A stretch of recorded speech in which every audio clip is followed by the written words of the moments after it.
Ciao Carla Gael, as far as Sportsline on Scariff Community Radio. Good afternoon, everyone. Welcome once again to Sportsline show here on Scariff Community Radio in association with Derek Credit Union. And on today's show, of course, it's all hurling, and we're joined by co-presenter Pat McNamara, and our three amigos, our regular analyst, Danny Chaplin, Kevin O'Regan, and Sean O'Halloran. You're all very welcome, lads. Thanks, Leo. Pat, we start with you. Unfortunately, without a ball being struck, Clare out of the championship. Yeah, it's very hard. Well, first of all, it's very hard to take being out of it as All-Ireland champions, I suppose. We're maybe used to, those of us who are old enough to see Clare over the decades are used enough to being out of it fairly soon. But considering we're All-Ireland champions and we thought we had a reasonable chance this year, I suppose if you asked us back in January or February, we would have said, look, we'll be fighting there maybe to get to a Munster final and maybe win it because the lads have Munster medals. But it is what it is, and I suppose the biggest issue was injuries to key players. We couldn't carry the injuries at full back, centre back for a while, wing back, and then we had Tony Kelly's illness there before an important game, and we had a few other little issues, niggly ones as well. I think they're out of my head at the moment. I suppose we first game against Cork and Ennis, great atmosphere and everything else, and then we let them go 12 or 14 points ahead, whatever it was. And we kind of repeated that again nearly. So further to that, we simply ran out of steam to get back after giving the teams good starts. Our full back line seemed to be exposed, but I suppose we had a rookie defence as well, so that might partly explain it. But it's hard to be out of it with what we thought was still a fine team, and we thought we had goodish youngish lads coming up who maybe didn't all step up to the plate, but it's going to be a question of rebuilding. We have to get over this Limerick game first, and that's kind of a tricky one now. Yeah, as far as Denny looking ahead to Sunday, like sure, really it's a no game. I know, look, there is a bit for Limerick. Obviously, look, at Clare will try and play for pride, but it's very hard to rise it in the heat of a game. You know, like this one. You know, I presume, I don't know what way Brian Lohan, what team he's going to put out. Lads who are carrying injuries, they're hardly going to be chanced. He'll probably try and blood a few new lads and give them a taste of it for the future. What would you reckon, Denny? Yeah, well, hopefully I'd like to see, you know, some of these lads that have been on the panel for the last year or 2 years getting a start tomorrow. Like, we made changes the last day. Do we need to make them? That's questionable, you know. But to me, the whole year, would say if we go back to the Waterford game, we were just sluggish. Off the pace, and Tony Kelly's absence probably, I don't know, maybe it had a huge effect, but we didn't seem to be able to recover from it. We went on into the tip match, and as Pat said there, the start we gave them, you know, we were chasing the game from the very start. Even defensively, we were clearing ball out over our half hour and into the sweeper. Like, you know, that's disappointing that we didn't. I think for the first 5 balls we struck out of defence were hit straight down to the loose man. Now, they're inter-county players, a lot of them have All-Ireland medals. You know, you can't go to a game plan if it's breaking down that badly. And why we weren't able to change it on the field. You know, I'm not blaming any individual here or management or anything, but it's just something as hurlers, they should have been able to see the ball in over the top was going straight to the sweeper, and we'll come back up, and Tip were punishing us with scores every time. We had a hole in the middle of our defence that they were just running straight through it. We coughed up 4 goals in 20 minutes, and then we decided to get our house in order. Why didn't we drop back a man? And when we did, when we closed up the defence, we were better than Tip, which to me is the most disappointing thing. I think Clare were a better team than Waterford and a better team than Tip. Just didn't perform on the day. And Kevin, you know, Danny is right. Clare are better than what the results showed, but at the end of the day, the results don't lie. With a poor league, the form didn't improve that dramatically for the championship, only in fits and starts. And at the end of the day, look, at injuries were a killer. There's no doubt about that. And when you lose 4 or 5 good best players, you're going down, dipping into the tank, and you know the reservoir. You're not getting the same player calibre coming through. Yeah, and there's no doubt about it. And when we look back to 2024, we carried form from the league into the championship. Okay, we had a bit of a blip in the Munster final against Limerick, where it was essentially a non-performance, which was unusual for this team. But you can't just switch it on overnight. We were all hoping that we would, and for parts of the Cork game, particularly resilience we showed in the second half, coming from 12 points down to come back and draw it, and having, remember, 2 chances towards the end of it. Davy Mack and Davy Fitz had 2 wides that could have put us 3 up before Cork got their equaliser. So we had chances to win that game. We felt at half time in Waterford that we were in with a right chance as well after playing against the wind, only 3 points down. And similarly against Tipperary, it was remarkable the character that we showed yet again, coming from 12 points down to go back level. But I think we were really kind of stretched from the point of view once we got level. I remember, was it Ryan Taylor coming through the middle and the hand passes was intercepted. He tried to feed Shane O'Donnell and tip him back up the field, and we really didn't threaten a score after that then, and Tip dominated for the last 10 minutes. It's usually disappointing, there's no doubt about it, but like, Luck really wasn't with us during the course of the year, with Tony's illness, as the lads referred to, with injuries to key men, Conor Cleary being one. We saw Conor Lean being injured as well. Obviously question marks over John Conlon's fitness, but was he dropped as well? There's a question mark there. The loss of form with the likes of Aidan McCarthy, who there's controversy over that, and Dave Fitzgerald. It's very, very hard when you start going into the reserves then, when you're looking at a lot of players are very, very inexperienced. And I'm sure in years to come, the likes of Dahi Lohan will have learned from the match against Tipperary. And I hope we see Dahi play again this weekend, because it's likes of Dahi Lohan and others, Conor Lean being another once he recovers from injury, Adam Hogan, Mark Rogers, they're our future.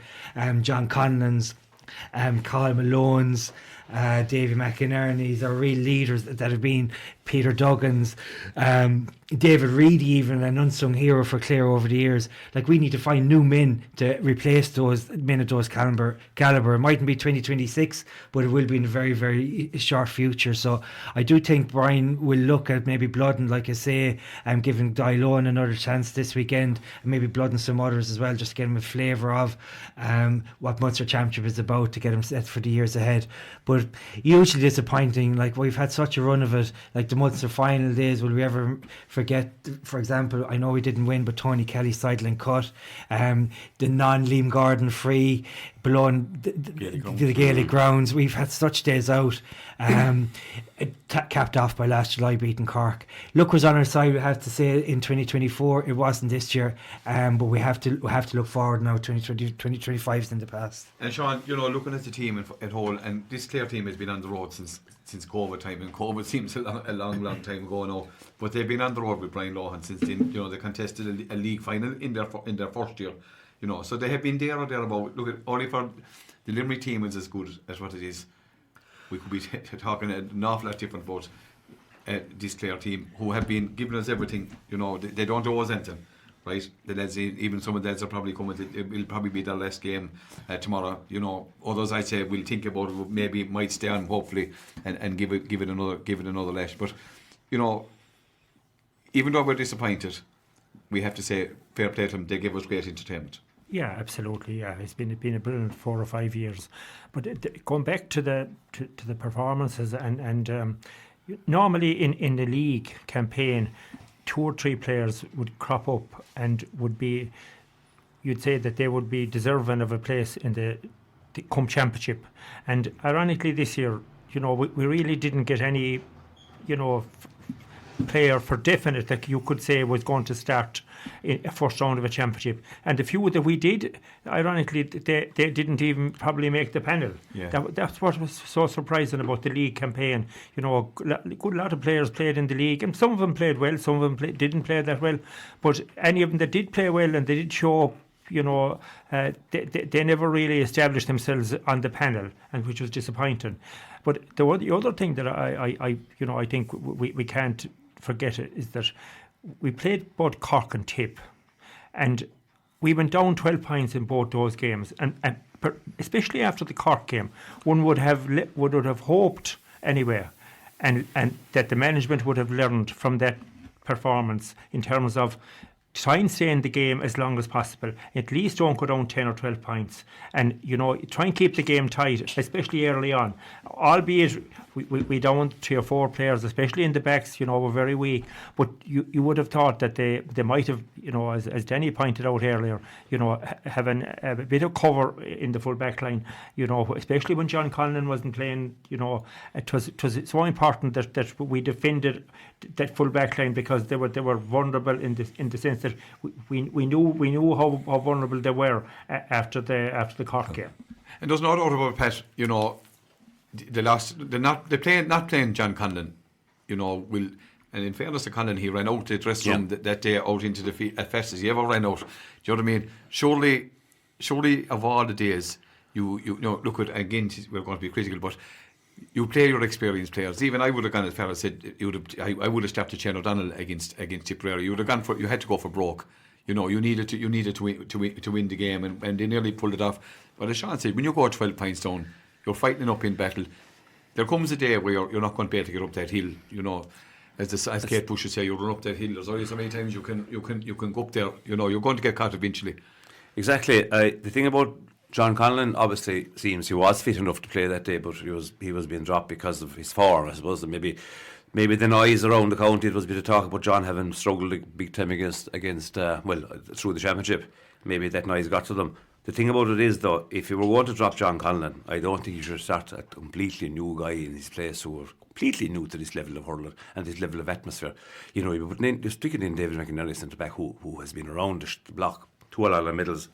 No stress about. Even if he's not playing great, he'd surely stay back and hold. But the way we were dragged around the place and pulled into rucks and balls being flicked out of him to unmarked tip lads was unreal. It was very, very innocent, very, very naive. And had to blame Dahi Lohan himself.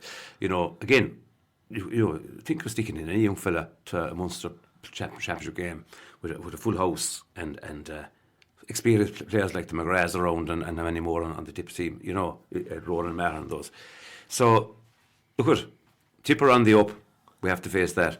But after, I think it was Sean said it there, after allowing Cork the 12-point lead, surely the message was, for the next game, or for the tip game anyway, we'll start cautiously, play a bit defensive for a while, make sure we're not going to go behind a big number of points. Okay, you could go behind by 5 or 6 points in any game, but if we were 5 or 6 points down at any stage in the first half, we'd have beaten Tip, no question about it. And why we weren't a little bit more cautious, and why we weren't a bit more traditional and a little bit more basic in what we did, but we were very, very green and very naive. Most unlike Brian Lohan to let that happen as a manager and as a coach and as a reader of the game, but it happened.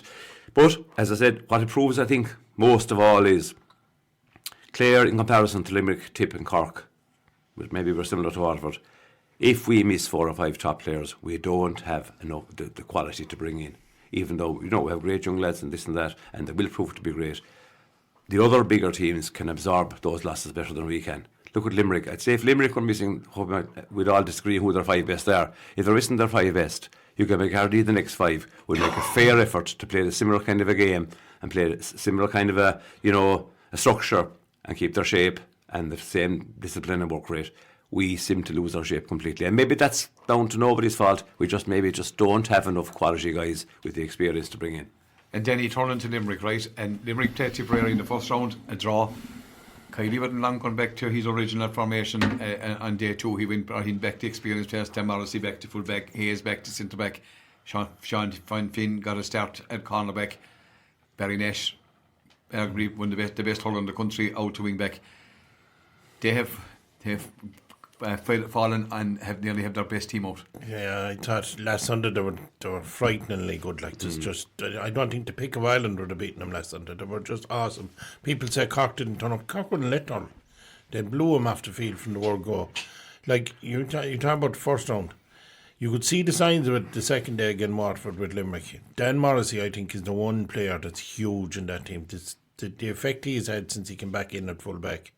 And putting Hayes back centre back, like they're, I suppose we're wrong maybe in a way to be comparing our team or any other team to them. They have probably 35 lads, and the 20 that are not playing would probably make any other team. You know, you go down to like Carl O'Neill, not starting. Carl O'Neill, Peter Casey. You know, you know, the talent they have at the moment is just frightening. Just, you know, but like, again, we don't want to be critical, but when we played the league, as Sean said there earlier, we played Ross Hayes centre-back in a couple of games. John Keneally has played in a central position. None of these guys were even on the panel the last day. You know, you're going with young Dahilon he's a fine hurler, he's one for the future, but that's some place to try him in at centre-back into battle. Like, you know, you're making your general a kid. And, you know, it probably hinged on it because everything came through the centre. And look at it's done now. But I agree with Kevin in one sense. I'd like to see him getting another game tomorrow, but maybe not centre back. But you know what I'm saying? I agree with you on that. Yeah, but maybe get him into the game, and he's probably a better fullback anyway than Dara, and Dara is better out the field. Yeah. Just from Dahilon's position, he's probably fullback. And this is only from watching Wolf Tones now. I don't know too much about him, but just from like he's fullback and more so than the centre back. And again, I go back to what I said earlier. I hope we go with young lads, and we've nothing to lose. If we're beaten by 20 points, so what? It doesn't matter. The score difference, nothing is going to get us back in. You know, but at least we will be looking at some of the lads that are going to go this year. There's no doubt about it. And maybe tomorrow is the start of next year. Yeah, and I suppose even Kevin, then looking, obviously Brian there's another year left in his contract before the review, so I would imagine, given that he will probably start his rebuilding process and looking ahead to 2026 tomorrow. Yeah, you'd expect so, but at the same time, I suppose we need to be careful too. It would be nice to have to blood some of the new players, and I have already said that we should look to blood some, but at the same time, do we really want to get a hiding? And that's what I'd be a little bit concerned about.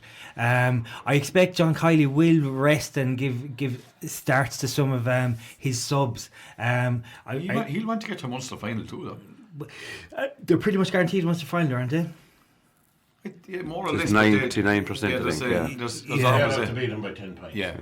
Okay, yes, so they're pretty much certainties for it. But like, would you see Colin O'Neill weakening the team if he came in? Would you see Shamie Flanagan weakening the team if he came in? Like, will he give Declan Hannon a run out as well, who hasn't been seen all year in the twilight of his career? So, but it'll be interesting to see. Like Danny said, like Limerick were frightening last weekend, and it was maybe a little bit unusual for Limerick as well, was they're hungry for goals. Like Galan won a ball out in the first couple of minutes out in the corner flag, and he put the head down. He'd left Niall O'Leary for dead, cut in along and buried a goal. Like, is that Limerick what they would have done in years gone by? Adam English ran, I'd say, from the left half back, even left corner back position. Keane ran off Keane Lynch's shoulder, and Keane Lynch gave him a brilliant pass. Again, only one thing in their mind, only goal. But they were trying to put the sword into Cork, there's no doubt about, and lay a marker for other contests that they're likely to have during 2025. But yeah, we're looking at 2026 now. We'll get over the Gaelic grounds tomorrow, and hopefully we'll have something to look forward to, and there'll be something encouraging, because it's been very disillusioning coming out of the park the last, particularly against Tipperary, just given Tipperary the 12-point start that we did. Danny already spoke about our use of the ball in the first half was juvenile stuff, really. It was just hitting it up to nowhere into tip man. They were able to, the freedom of the park to pick their passes and deliver ball that just put our backs under phenomenal pressure. Another thing I was a bit disappointed with the Tip game that I hope won't be the case again going forward, just the cynicism that Tipperary showed. Typified probably by Ronan O'Mara as challenge on Shane Meehan in the first quarter probably, but none of our defenders until Rory Hayes came on, and maybe some people might say maybe a silly yellow card, but none of our defenders really laid a glove on the tip forwards, which you can't really afford at this level either. But huge amount of learnings. I'd say hugely frustrating. Everton went their way in 2024, the complete opposite really in 2025. But coming out of the Gaelic grounds tomorrow, I just hope that we'll have things to encourage us for next year. Yeah, and of course, Sean, we're looking to Division 2 hurling next year as well. So look at, the same pressure isn't going to be on, same intensity isn't going to be on the lads. So whoever is in management, whether Brian says on or not, more than likely he will be able to try out lads. Yeah, next year at a later pace. I would love to see 5 or 6 new fellas being put out there and put him in against pit him against the quality Limerick outfit. Okay, I presume John Kiley will leave off his stronger players. But even so, Danny is right. I mean, they have a massive panel and one equally as good as the other. So it would be a real test of the Clares, from 15 to 25, if you like. And it's a chance for someone. Yeah, and as you say, they're Division 2 next year, so they have really nothing to lose. And I would love to see them out there and perform. I'd love to see them getting an opportunity to perform at that level, because up to now, the lads that played in the league and went up to Salt Hill and went all over the country really, and they never really got even into the panel, for championship, which is a pity from their point of view, and particularly in relation to their development as players and potential county senior players. And Sean, one other thing is you'd hope that the supporters would come there tomorrow as well, and show their support. They've given us great days. You stick with them through thick and thin. You'd hope that the Clare support would follow them again tomorrow. I think they will. I think the Clare's public, acknowledge what that particular Clare team has done. Outside of winning the All-Ireland, they won the league, but they were so competitive in all Munster Championship games, and we had great Munster finals. Okay, lost 1 or 2 of them by a point or two, but the reality of it is, like, they gave us some great days. There's no doubt. Pat, looking back again last Sunday, Cork are probably scratching their heads this week. They're maybe wondering, they're the current National League champions. Not that anyone worried about who won the league last Sunday evening, but they were just torn to shreds. Yeah, it's a funny Cork team. When they're let play, they can be devastating, they can be outstanding. They have lovely wristy hurlers. They have brought in some big lads. We thought that, well, their fans thought anyway, some of those big lads were the answer to everything. The 2 Downies, maybe Dalton, a few more like that. Very few of them have delivered. In this championship. Forget the Tip game, the Sydney off against Tip. Change that game. I think psychologically Tip were beaten the minute McCarthy was sent off before the game hardly started, and Cork ran riot with the space they had. They're not as good as people think they are. They're not as good as their own people think they are. Not as bad as they were last Sunday either. But not as bad as that. And I think the only thing is now, if I think was it Babs said one time, if they're men, they'll be back. But it's a test of their mettle. Well, he said a lot of things. I know it is. Sheep in a heap comes to mind as well. They're somewhere in between being brilliant and being very, very, very naive and open. I don't think the physical games suit them. Even the tough lads would try to be kind of, physical. It's not in their DNA. They want a hurling game. They want to know. They want to shoot out. But Limerick devoured them. I mean, I think the key move for Limerick, as far as I'm concerned, was Kyle Day centre back. He is he's a brilliant player. Look at everything else in his life we have to live out from the point of view of the hurling now. I saw him coming back to chase one of them there. Who was breaking through the middle? I can't remember last Sunday. He devoured, not only did he devour space, but he won the ball. He devoured the ground with the length of his stride, won the ball, took a few heavy knocks coming out and was shaking himself off after it, I mean, and the amount of ball he played.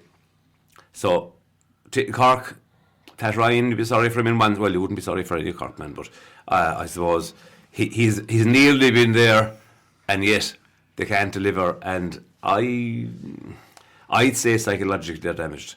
Denny, Cork, all right, they got decimated last Sunday. They could be playing Limerick again in Munster final a couple of weeks' time.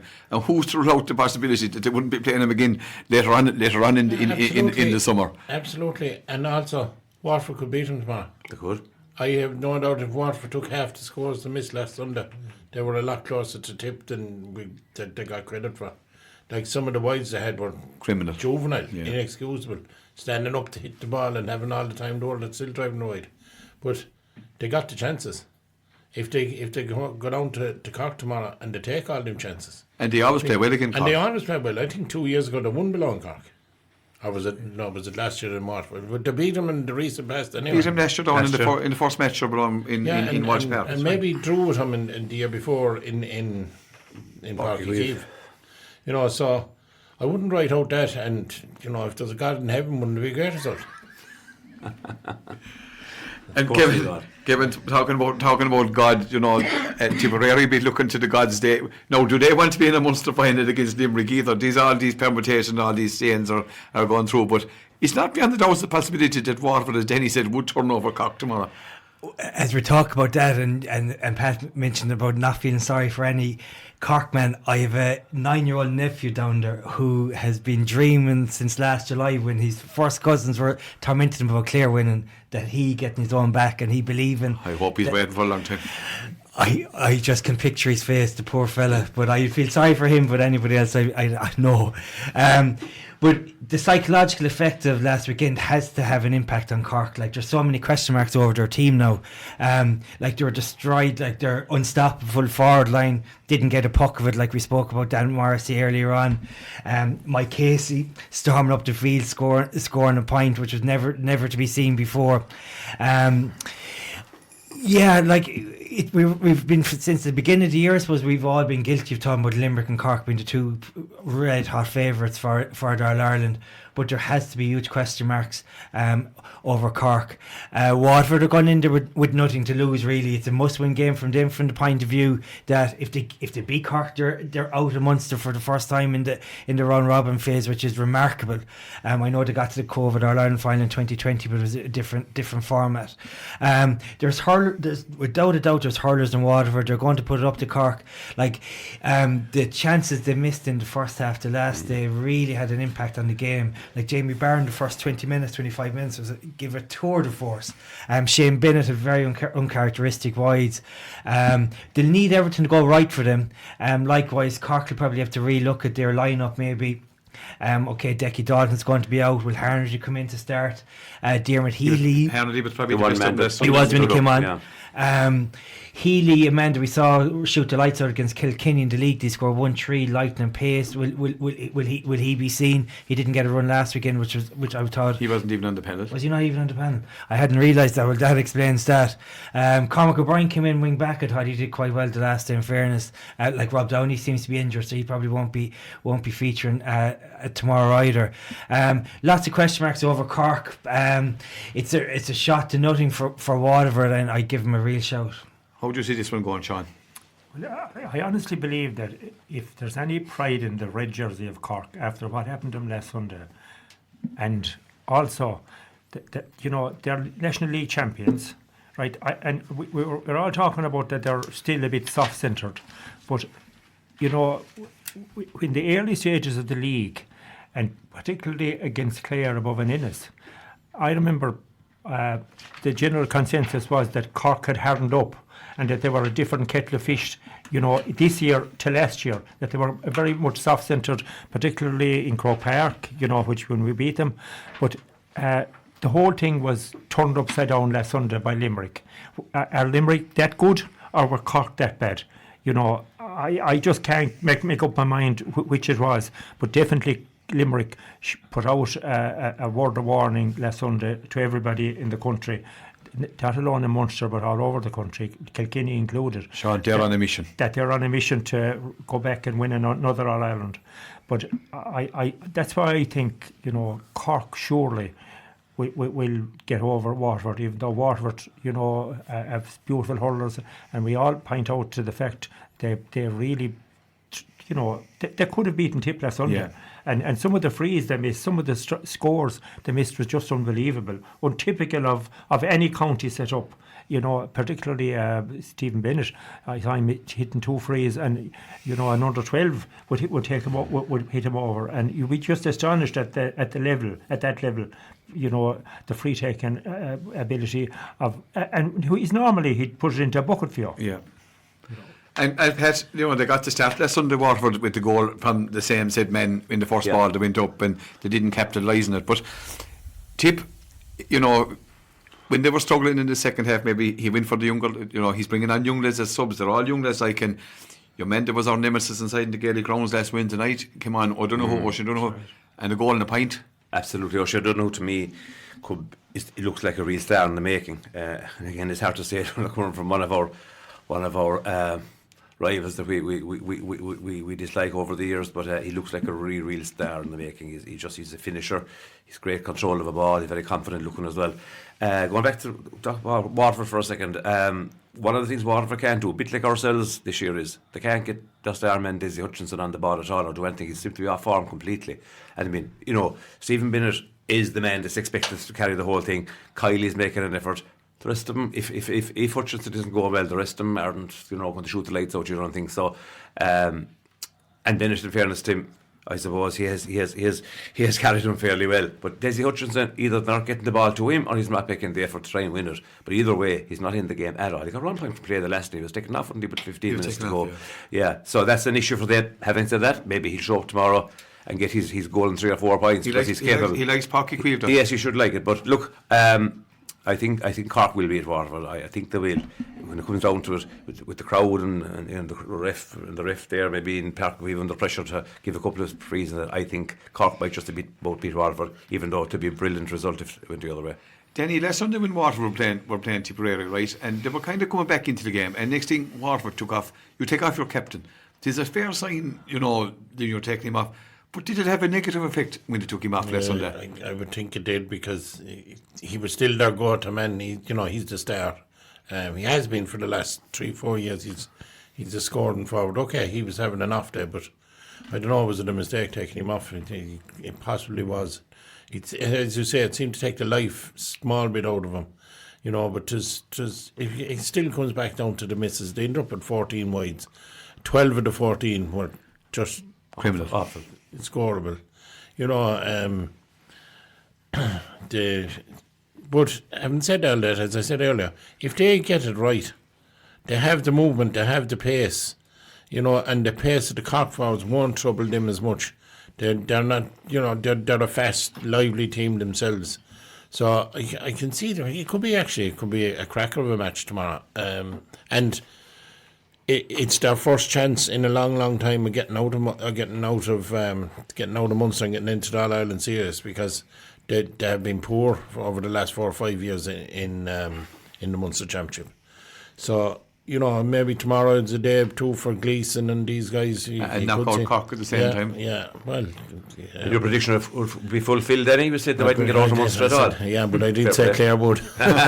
Kevin, at the end of the day, the one team not in action tomorrow, and they can sit back and enjoy the whole thing, whether they're going to be in the Munster final. They're guaranteed to come out, and that's a big turn for Cahill. He was under pressure. He was the man under most pressure going into the start of the Munster Championship. Well, I tell you what, his stock has risen quite considerably in the last few weeks. Well, if you consider over the course of the Munster Championship and their campaign finished, they drew with Limerick in the first day out. The second day out, they kind of got a free pass because of the early red card. They came Dennis, and ultimately, brilliant first half from Tipperary's point of view, and they finished it very, very strongly again, and they put us to the sword. They started poorly themselves last weekend against Waterford, but again, once they got a stranglehold in the game, there's only going to be one winner, really. So they must be hugely satisfied. And they scored 30 points, which is a huge return. And the blooded likes of Oisin O'Donoghue, and there's real competition for places. And the experienced heads really influential as well. You'd like to Ronan Maher, keeping things tight at the back, kind of a John Conlon type of figure. John McGrath having a whole new lease of life. Jason Ford contributing. He got 2 brilliant sideline cuts last weekend. Noel McGrath, very good in Ennis, and he came on as a sub last weekend again, got a great score. Darren McCarthy was vindicated after his red card, played really well last weekend. They've won during the 20s. They're on an upward curve. The support is back in back in tow to blue and gold as well. So whether to get to Munster final or not, there will be real contenders for in the All-Ireland series. They'll be looking at All-Ireland semi-final and final, there's no doubt about it. But we should remember as well, though, that we're talking about Munster, and it is what our focus is. Like, there's a huge game in Leinster this weekend, with the Dubs hosting Galway. Winner take all. Winner take all, looking into the Leinster final against Kilkenny. The Dubs have been impressive to date as well. They're on an upward curve too. A lot of confidence coming through from the Nafina All-Ireland club win. Obviously, Neil O'Callaghan being their manager, now the Dubs manager. So there'll be nothing straightforward for Galway and Parnell Park, and that has the makings of an absolute cracker also. Yeah, Sean, finally, before we get away, Cork or Waterford, Sean, for you? Cork will come through, I think. I think they'll qualify for the Munster final, probably playing Limerick in the final. And it won't be on the Gaelic grounds unless they have that agreement that they have from years ago. Yeah. We are turning, as Kevin said, to Dublin and Galway, and that's the send-out game in Leinster tomorrow for at the top. Whoever wins gets through to the Leinster final against Kilkenny. And Dublin went down to Nolan Park last Sunday. They put up a fair show down there. Scored 3-21. You were quick to win many games at 3-21. Yeah, but I wonder, did Kilkenny take the foot off the gas, when they were up so much at half time, and did they just get caught with a couple of sucker punches from Dublin? But whatever it is about O'Callaghan, he's getting consistent performances every day. Every day they have gone out in the championship so far. But still, at the end of the day, I just can't see. I can't see them beating Galway in Parnell Park, even though it's their home, and a really hard place to win. And Clare have found that out. Several counties have found it out. But I just think. I think Donoghue is getting that Galway team, and a lot of people saying Galway people will tell you they're no good, they're very poor, but I think he's building something there. I think they'll qualify for the Leinster final. Pat, you'll be close to the wind up there in Galway. What's the vibes coming down, regarding the preparation up there? They're not very excited, I think, about this team at all. I don't think. With the few you'll be meeting or hearing from and all that, they're very quiet. There's no one talking about. There's no one talking about hurling, to be honest. Is that a sign they're dangerous, Pat? They're more inclined to talk about Clare's woes than they're about their own. They definitely talk about that. It could be a sign they're dangerous. Although I would give Dublin just maybe a little shade to shade this one. Unless Galway really, really pick it up, and it's time to show their colours now. I think they have improved somewhat under Donoghue, and fair, I probably don't know who's the best man for them. There's no question about it. He understands Galway hurling, and he would have. But there's a few of them, like Conor Whelan, for instance, isn't really showing any kind of form at all. Like that's a fierce worry for them. He's one of their main men. Obviously, Cahill Mannion is outstanding when he's there, but the leader would be up front of it would be Conor would be seen as the leader, and not really in form at all. Some of the newer guys, it fits themselves. I give Dublin a real chance. I'd slightly tip Dublin to win that. Parnell Park is tight. They have a good record there, and I think Dublin might shade this one. They've improved, and Nocton is he knows them inside out. He hasn't too many Nafina lads on either, which is good from his own point of view as well. Getting the tune of the rest of them, How would you see this one going, Danny? Or does Parnell Park even suit this Dublin team? Yeah, I think it'll be close, but I think Galway might just about scrape this one. I'm feeling, I don't know where they're at 100% for the Kilkenny game in the first round, with the knowledge that if you win the rest of them, they'll meet them again in the Leinster final, and you might see a different Galway. I thought some of the scores they took last week were very good. Now I know Antrim were poor, but at the same time you can only play what's in front of you, and some of their play was good. I think they might be just picking it up a small bit now, and I can see them winning this. Yeah. Kevin, Wexford and Offaly. Antrim and Offaly, isn't it? Oh, Antrim and Offaly, sorry. Wexford, it's Wexford and Kilkenny, sorry, yeah. Antrim and Offaly, a huge game. Offaly are so resurgent over the last couple of years, come from Christy Ring through Joe McDonough back up to Lee McCarthy and into the Leinster Championship.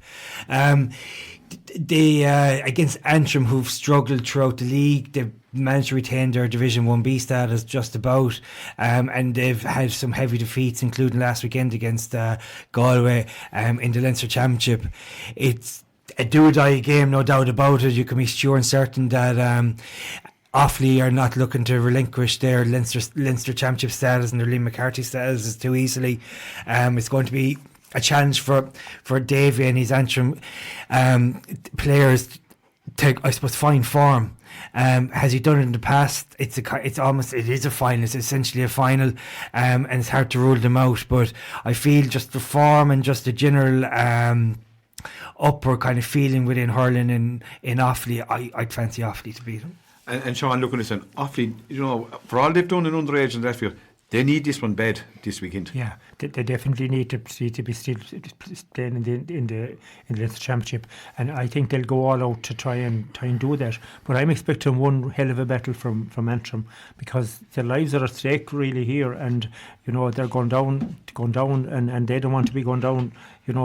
Getting out of the Leinster Championship without a fight, and I think they will do that. But I don't know what the real problem with Davy is. It the fact that they haven't bought into his style of play, or they're focused on the long direct ball and the catch, catch it and put it over the bar.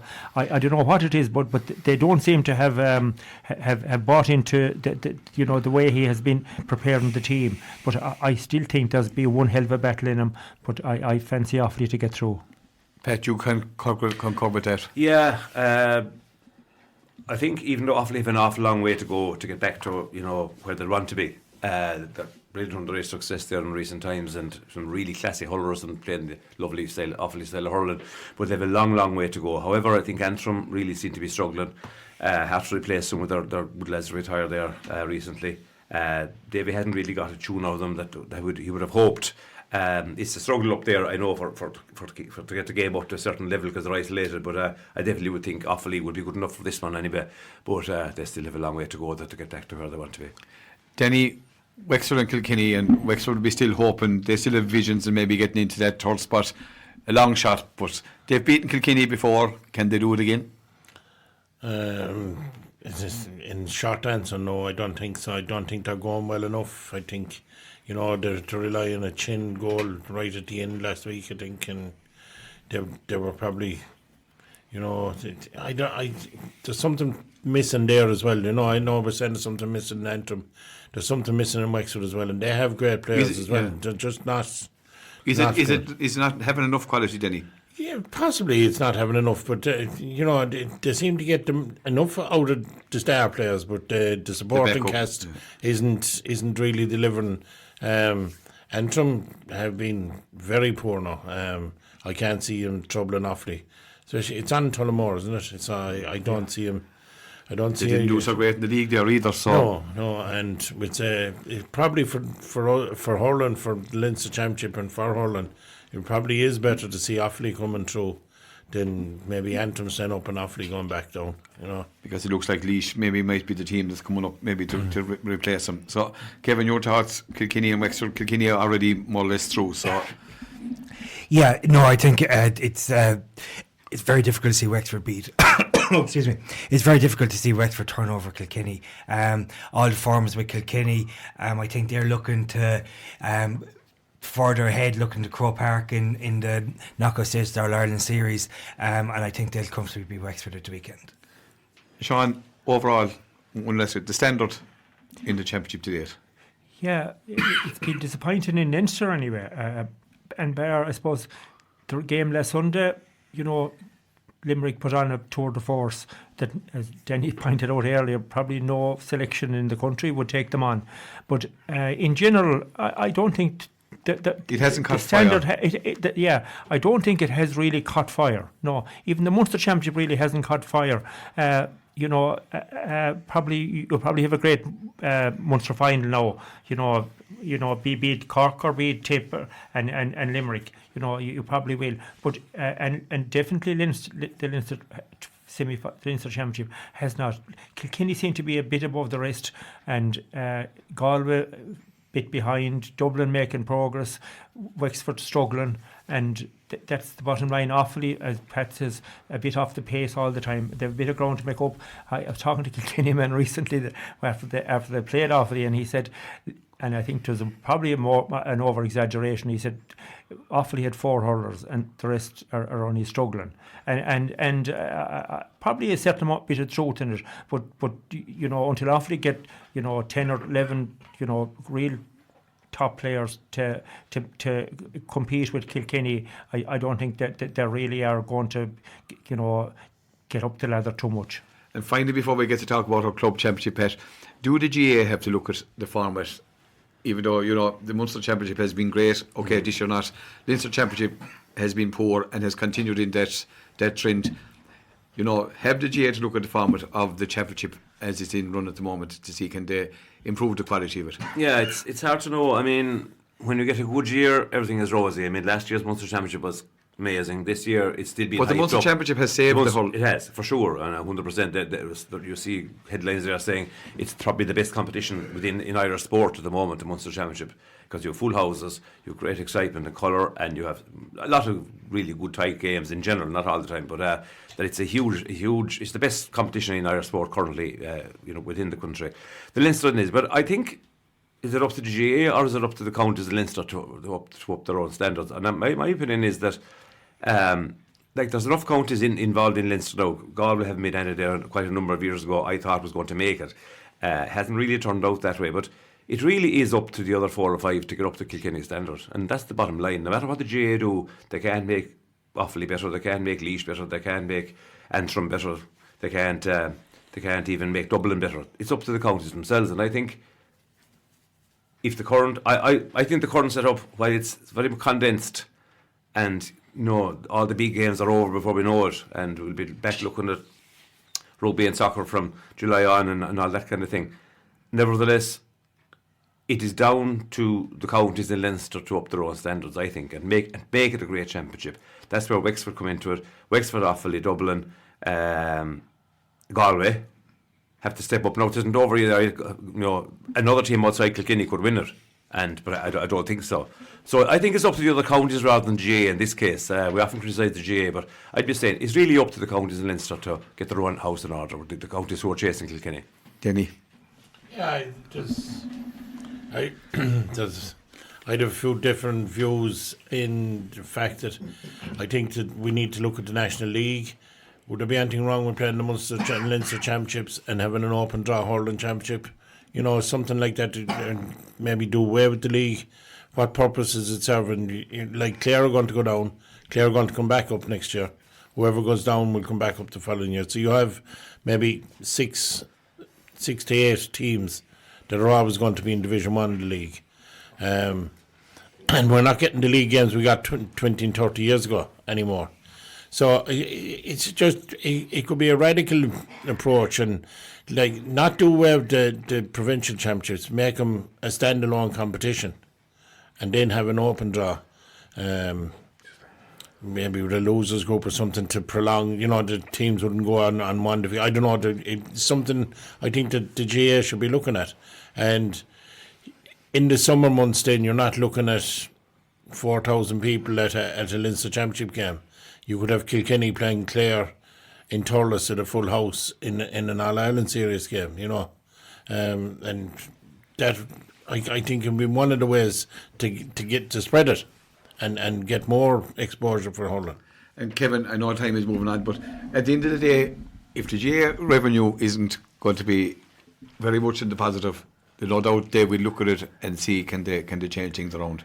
I suppose one thing to think about there, though, is the Munster Council revenue. There's nothing wrong with that, and the provincial councils do have that strangled hold and their own autonomous Munster championships, for example, in hurling. You look at the Ulster Championship football is probably the equivalent from a football perspective. So the provincial councils, unless there's a complete overhaul of that structure, it's hard to see how the provincial competitions will be kind of cast aside. I think the thought of an open draw, just hypothetically, I think it's mouth-watering, really. Like, can you imagine Kilkenny, like Danny referenced, maybe come Dennis on a summer side, even like Tipper a couple of weeks ago, or going down to Nolan Park, or even going down to Wexford Park, which we remember not so fondly from 2014. Yeah, I think the idea of an open draw, it's worth considering definitely, but I can't see it happening in the near future. Your thoughts on it, Sean? I just feel, as Pat says, I think the whole thing is too condensed.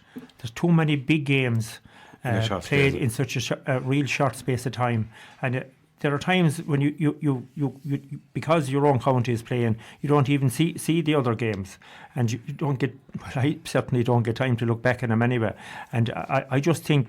And going back to the attendance, okay, attendance is very good in Munster, but in Leinster, I saw the Galway Kilkenny game, and I was really surprised with the poor attendance, and the same is applied in most of the Leinster games, and probably the games aren't that attractive, or whether just the attendances are not going to games as much as they were. I remember seeing not too long ago league games down in Nolan Park, Clare and Kilkenny. You could have 8 or 10,000 people in it. There wasn't 2,000 or 3,000 in Nolan Park there at some of those Leinster Championship games. Yeah. And I think that tells a tale. The paying public don't lie. They make their minds up on what's available and what's the best games to go to. And definitely Munster, we know the story with Munster, huge attendances all right across the board. But at the end of the day, though, they're too congested, and there certainly need to look at that one. Maybe extending the All Ireland series a small bit, give them a week or two break, and okay, you'll argue then that the club championships will be affected, but. You go back to 95 and 97, okay, knockout championships, but they were always played. Club championships will always be played. Yeah, that's a discussion for another day. As you speak about you brought in the club championship, obviously the main talking point in Clare this week, and the time is catching up on us fairly rapidly here. Pat, the draws for the club championship are all taking place, and on the balance, a fair, obviously it was an open draw, but it worked out probably quite fairly for everybody. If we're talking senior first, was Leo, obviously. I think there's a great spread in the groups. There's often you have a group of death. I don't see any particular group of death. Either they all are or none of them are. There are teams in each group. There's maybe 3 of the teams in each group because they are capable of coming out. But you could not say 1 or 2 more nearly bound not to come out, that kind of way. But it's pretty well balanced. The Bridge, Clonlara, Crusheen and Dora Bearfield in Group 1. I don't know if you want to go through. No, just call out the group and we'll go through the boys. We'll be discussing this again in the future. Group 1, 6 man Bridge, Clonlara, Crusheen and Dora Bearfield. Yeah, we'll talk about that one. So, Denny, who do you see coming out of that one? Are you asking me to be serious now? I am. Okay. I think the Bridge and Clonlara, even though they're playing in the first game, I think the Bridge and Clonlara, Crusheen, maybe. The key game will be the second game between the Bridge and Crusheen. That is coming up second. I think 1 plays 3 in the second game. That's right, you're right. So that will be the key game.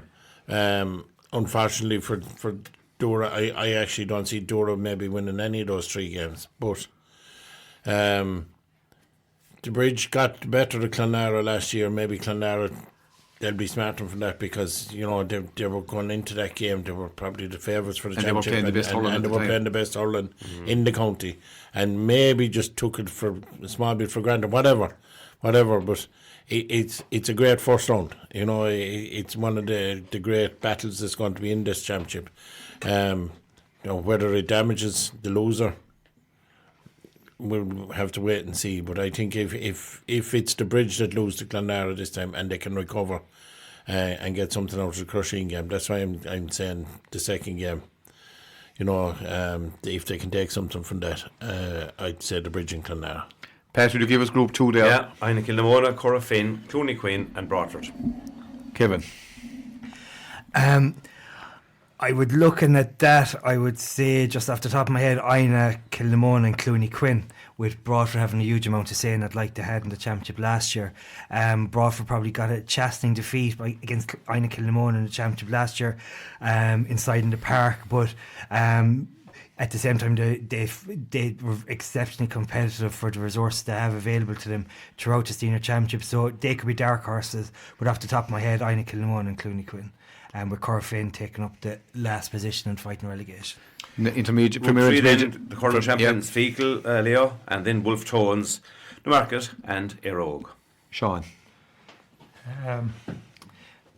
Sure, obviously Fecal would expect to come through, and Newmarket, depending on what kind of performance and what kind of a team selection they Denny says they'll come. Denny's going to say they're going to come.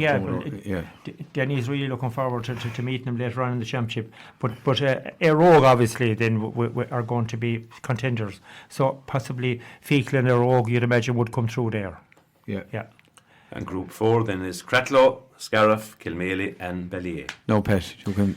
Yeah, this one this is probably the evenest one to my mind. Any of these can beat each other, I would think. We've been talking a bit about Scariff, I suppose, as we're East Clare, and a lot of good young players coming through over the last few years. A couple of county lads as well. You'll have the two crosses and Mark and the regular lads, but. Actually, they have this group to call. Thank you, Leo, for leaving me this one. I'm going to go with, I think Kilmaley were very, very in luck last year. I would kind of be shaping for Kilmaley. I think Ballier mightn't even, because maybe even if Tony Kelly is back to his best, I don't know if the Sporting Act is still good enough. I'll go for Scariff and Kilmaley. Right, turn on to the first of the Premier Intermediate, Pat. Right, Group 1 in the Premier Intermediate is Tulla, O'Callaghan's Mills, Partine, Milik, Killanena, and Tupper. Denny. Is it three, isn't it? So I would be saying the Mills would be favourites to top the group. Tubber, unlucky in the final last year and very unlucky, but maybe the Lahmides and the legs in that team, and losing the final the way they did might have taken a lot out of them. So it might be tough on them. So we'd say the Mills to top it. Tulla, Partine, Milik, Killanena, and Tupper. Tulla, again, it's something like the senior teams. Tulla will be dependent on the likes of David Mack. If there's rumours that he's going travelling, and he could be a major loss to them. Partine, Milik were good last year. We saw them up in Bodyke, do you remember? Yeah, and, that's right. They're well able to perform. Killanena had a good year last year, so I would go to Mills to top it, Partine and Killanena, second and third. And the next group there, Pat. And Group 2 in the Premier Intermediate is Clarecastle, Rowan, Bodyke, Sixmile Bridge, and Whitegate. Kevin, unbiasedly now, give us your prediction on this one. We'll all be unbiased here, Leo. I suppose first thing I will say, and I suppose we've been looking at the Intermediate Championship over a long number of years, and there's been probably the haves and have-nots in the Intermediate Championship. The top, what we're looking at here, the 10 teams were probably a good bit ahead of the remaining teams there were in the previous structure of the Intermediate Championship. But looking at the 10 teams that are in this Premier Intermediate Championship and the two groups, it's the makings of an absolute cracking championship. It's almost like a mini Munster championship, because in both Group 1 and Group 2, on any given day, any team can beat the other. There's no question about it. And I only wish I was 20 years younger to be looking forward to that kind of championship, because it's mouthwatering, 4 matches and a huge amount to play for. Who's going to get out of Group 2? Looking at Clarecastle, they're competing very well in Division 1, the Clare Cup. I would say they will top the group. I will say Rowan, I think there's a lot of positives in Rowan at the moment. I be fairly confident, or hopeful, I suppose, more so, that they'll join Clarecastle as one of the 3 teams to come out. And Bodyke, Sixmile Bridge and Whitegate, I'm going to say Sixmile Bridge, just their track record in the Intermediate Championship over the vast number of years has been very, very strong. That won't do it for your driving lessons, Kevin, out this way. But anyway, Pat, finally, the Intermediate. Intermediate in first group is the Mills, Scariff, Ogunlow, Kilmore, and Broadford. As opposed, Sean, who do you think will come out of there? It's Scariff, Ogunlow, Broadford. I'd say it's a toss-up, really. Either of them could come through. That's a very balanced championship, They're all very. All teams are pretty even, so it's a toss-up, really, as to who comes through there. Pat, final Last group. group then is St. Joseph's, Newmarket, Arrow, Kilmaley and Smith O'Brien's. And if you're asking me, I think Smith O'Brien's will come through. I think Kilmaley will come through for sure. It's a real toss-up then between Joseph's, Arrow and Newmarket. I'll have a sneaking feeling for Joseph's maybe. Danny, pick the 2 teams you think, apart from Bradford, that's going to come out of that group at the end of the day, out of the 2 groups, to contest the final. Contest the final. Yeah. I'm sure I can't leave Bradford. I said outside of Bradford. Bradford are going to be in the Who's the main opposition? So I think Killaloe have to be favourites for the championship. And O'Gunlow, you know, they should be strong. It's their first team. Having said that, I think Scariff gave us a right little beating here a few weeks ago. You know, we were here afterwards, and I was saying they have a lovely team. Now Scariff could lose a few to Cena. So I go for Killaloe versus Scariff. yeah. Seeing that you want to let me pick my one. Yeah. And that concludes our Sportsline show here today. Thanks for your contribution, Pat, Denny, Kevin and Sean. Thanks to you for tuning in here on Scariff Bay Community Radio today. Thanks to Anita for doing the production here and keeping us under control time-wise as well. Look, to everybody, enjoy the games at the weekend. Look, we hope Clare can sign off on a positive note. Also, we wish the Clare Miners the best of luck later on today as they take on Dublin in a preliminary quarter-final. And all that remains is for me, for Leo Doyle, for Sportsline in association with Derek Credit Union. Until we meet again, it's Bannock Day, August Lawn.